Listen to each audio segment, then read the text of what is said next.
Hello guys, কেমন আছো সবাই? আশা করি সবাই ভালো আছো। আজকে আমার নতুন এই ব্লগটা শুধুমাত্র এই ফুলটা নিয়ে। এই যে ফুলটা দেখতেছো, এই ফুলটা নিয়ে। এই ফুলটা তোমরা সবাই চেনো?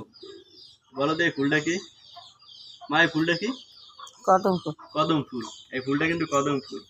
আজকে আমি বাজার যাইতেছিলাম, তখন আমি দেখতে আছি কি স্কুলের পোলাপানগুলো তোমার ছোট ছোট বাচ্চারা হেরা তোমার আসতে আছে। তারপর আস্তে আস্তে দেখতে আছি ওরা মানে কদম ফুল পাড়ার জন্য খুব মানে চেষ্টা করতে আছে, ছোট ছোট বাচ্চারা।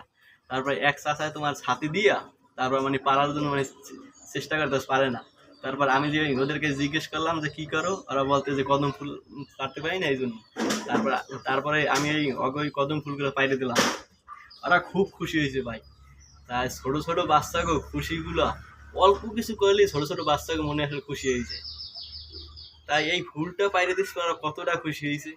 এইটাই তো, মানুষের তো টাকা পয়সা দিয়ে সুখ কিংবা খুশি পাওয়া যায় না। কিছু কিছু কাজ করলে মানুষের খুশি হওয়া যায় এবং মানুষ খুশি হয় এবং খুব মানে ওকে খুব ভালো লাগে। তাই ছোট ছোট পোলাকে খালি এই খুশির জন্য আজকে এই কদম ফুলটাই ওকে খুশি হয়ে গেল। সবাই ভালো থাকবা। নেক্সটের পরে আরও ভিডিও পালে দেখবা এবং সবাই লাইক করবা, কমেন্ট করবা, শেয়ার করে দেওয়া। আজকে এ পর্যন্তই। Good bye.